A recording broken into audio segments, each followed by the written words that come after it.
Ini kita lanjut lagi ke part yang ke-6 gitu ya. 2 part terakhir. Oke, kita langsung mulai aja tanpa basa-basi ya. Di part 6 ini untuk PTS genap matematika kelas 7. 23 lupa menggunakan mobil dari Bogor ke Jakarta yang berjarak 102 km dan ternyata ia menghabiskan bensin 32 liter bensin. Itu kan jarak yang dapat ditempuh dengan 1 liter bensin. Nah, di sini kalau untuk nomor 23 sampai dengan 27 itu harus menggunakan cara ya. Oke, kita mulai aja. Misalkan si Lukman berjarak 102 km. Kita terus dulu ya. Kita buat seperti ini tabel seperti biasa. Di sini jarak dan juga di sini adalah bensin ya, atau bahan bakar lah ya. Kalian bisa menggunakan apapun itu namanya. Nah, sekarang jika jaraknya 122, dia menghabiskan bensin 32 liter. Berapa sih kalau misalkan untuk 1 liter bensin gitu ya? Nah, berapa sih jaraknya gitu. Nah, ini tentu aja ya, kalau semakin bensinnya sedikit akan semakin jaraknya yang ditempuh akan semakin pendek. Nah, berarti kita juga bisa tahu itu menggunakan yang namanya perbandingan senilai. Nah, perbandingan senilai ini jika salah satu atau keduanya itu turun ya, turun keduanya gitu ya. Nah, berarti ini tinggal 1 dikali dengan 102 sama dengan 32 dikali dengan, nah ini kita bisa simbolkan misalkan Z gitu ya, dikali dengan Z.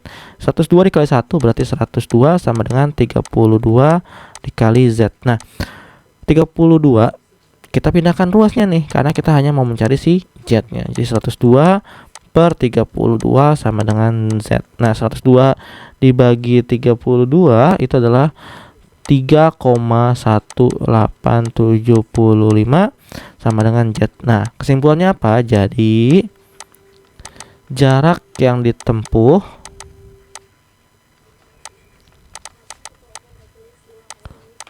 dengan 1 liter bensin adalah gitu ya, 3,1875 km gitu jawabannya ya. Oke, selanjutnya di nomor 2, suatu hari perbandingan jumlah uang Neti dan Anggit itu adalah 2 berbanding 1. Nah, di sini kalau seperti ini soalnya kita tulis dulu ya. N yaitu adalah uang Neti gitu ya. Kita tulis diketahui ya. Ini diketahui. Terus apalagi A, berarti si uang Anggit. Uang Anggit. Nah, rasionya berapa? Rasionya yaitu kan tadi ya, N berbanding A atau sama dengan 2 banding 1. Nah, kalau misalkan kita lihat lagi, ini bisa kita tulis sama dengan N sama dengan 2 dikali A ya kan? N-nya kan 2 dikali A. Jadi si N ini 2 kali lebih besar daripada si A gitu ya. Oke, kenapa Pak kok 2 kali lebih besar ya? Kita mau buat aja seperti ini misalkan ya. N per A sama dengan 2 per 1. Karena yang namanya perbandingan itu bisa kita tulis seperti ini ya. Jadi 1 dikali N sama dengan 2 dikali A. Ini dikali silang gitu ya. Makanya 1 dikali N ya N ya kan. Maka N per 2A. Nah, itu asal usulnya ya. Selanjutnya kita lihat lagi, sehari kemudian Neti memberi uangnya sejumlah 100.000 rupiah kepada Anggit. Berarti di mana nantinya si Neti ini itu sama dengan dikurangin 100.000 ya. Sedangkan untuknya si Anggit gitu ya, Anggit itu kan berarti ya akan bertambah 100.000. Dia akan bertambah 100.000. Nah, seperti ini gambarannya ya. Nah, selanjutnya kita akan lihat nih perbandingan, yang namanya perbandingan, maka uang Neti per Anggit sama dengan, nah sekarang perbandingannya berubah nih, perbandingannya rasionya itu menjadi 1 banding 3 ya. N banding A sama dengan 1 banding 3. Nah, ternyata uang Anggitnya jadi lebih banyak. Maka rasionya ini rasio N banding A. Nah, rasio ini itu kita akan pakai rasio yang terbaru gitu ya. N banding A-nya itu menggunakan yang ini si N ya keseluruhan sini. Dan A-nya itu kita akan menggunakan si A plus 100.000 ini. Oke ya. Sekarang kita mulai. N min 100.000 per A ditambah 100.000. Jadi sama dengan rasionya N-nya itu kan tadi kita menggunakan N-nya itu 1 ya, dan A-nya itu 3 gitu ya. Nah, selanjutnya kita akan mengalihkan silang seperti ini ya. Tapi berhubung di sini ada operasi di tengah-tengahnya, maka kita harus menggunakan yang namanya kurung. Jadi 3 dikurungin dulu N min 100.000 sama dengan ya 1 dikali A plus 100.000 gitu. Nah, tinggal karena ini kurung perkalian gitu ya di matematika, maka 3 dikali N maka jadi 3N, 3 dikali minus 100 maka minus 300.000 gitu, sama dengan 1 dikali A ya, berarti kita tulis A aja ditambah 1 dikali 100.000 berarti 100.000. Nah, seperti ini. Selanjutnya ini bisa kita buat juga bahwa tadi N ini ya itu kan sama dengan 2A ya. Maka di sini 3 dikali, karena ini N kita ganti dengan 2A, maka 2A. N-nya kita ganti 2A ya, sesuai dengan yang di sini. Oke. Dikurang dengan 300.000 sama dengan A plus 100.000. Oke, sekarang ini dikalikan. 3 dikali 2 maka 6A dikurang dengan 300.000 rupiah sama dengan A plus 100.000 rupiah. Sekarang kalau kita misalkan mau melihat A di sisi kiri dan sisi kanan ada, maka kalian bisa memindahkan nih salah satunya. Tetapi lihat juga nih, kalau yang sebelah kiri itu udah positif dan angkanya paling besar, maka kalian pindahkan yang paling kecil ke arah ruas sebaliknya. Maka 6A dikurang A yang awalnya positif si A ini maka menjadi negatif, makanya pengurangan 100.000 gitu ya. 100.000 nya maju ke depan karena dia penjumlahan maka positif, dan si minus 300.000 itu kalau misalkan pindah ruas itu bisa kita muat maka menjadi plus 300.000. Ini demi menghilangkan ya sebenarnya. Nah, untuk yang pembuktiannya itu bisa di video-video sebelumnya gitu ya. 6A dikurang A itu jadi 5A sama dengan 400.000.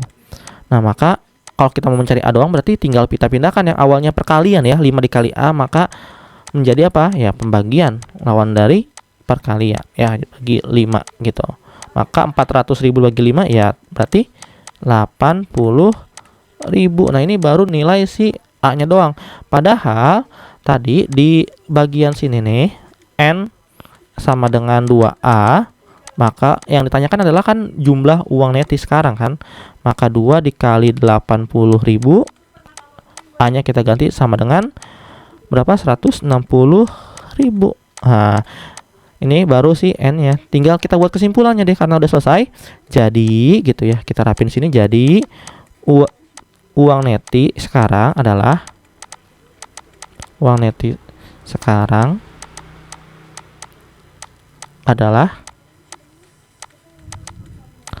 berapa? Yaitu tadi awalnya kan dia punya duit 160.000 ya. Nih 160.000 dikurang dengan yang awalnya yang dikasih ke Anggit karena dia diberikan ya, maka 100 nih jumlah N ya sama dengan 160.000.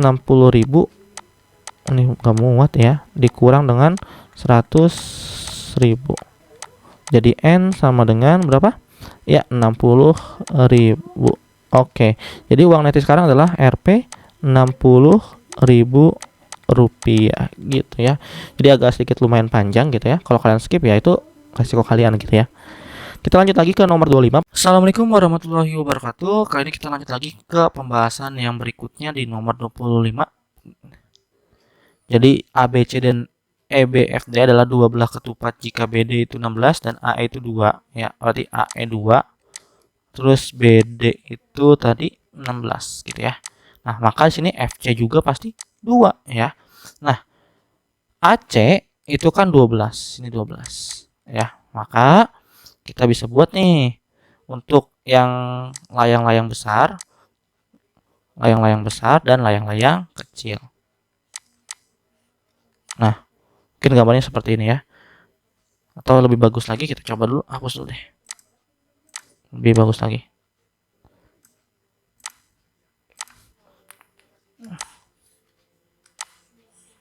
satu lagi yang agak sedikit kecil. Nah, kalau misalkan tentukan luas daerah yang diarsir, maka luas arsir sama dengan L1 ini akan menjadi yang terbesar dan L2 ini akan menjadi yang terkecil dikurang dengan L2 ya kan? Karena kita mau mencari bagian kecil aja gitu ya.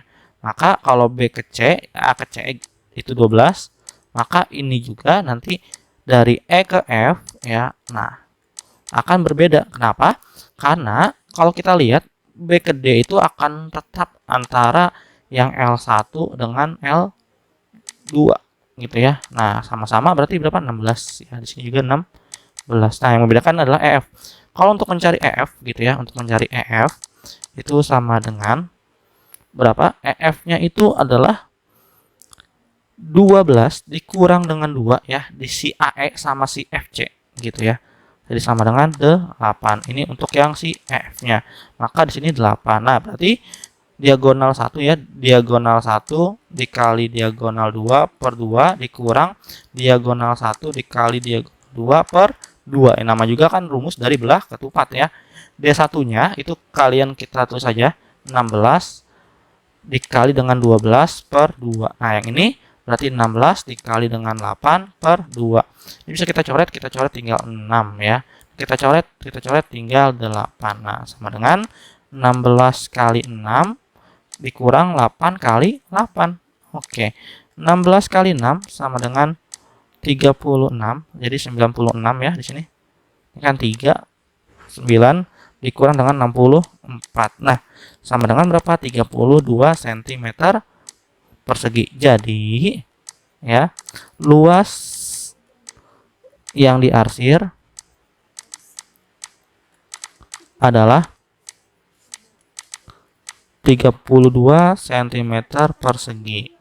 Oke, mungkin cukup sekian pembahasan kali ini. Assalamualaikum warahmatullahi wabarakatuh.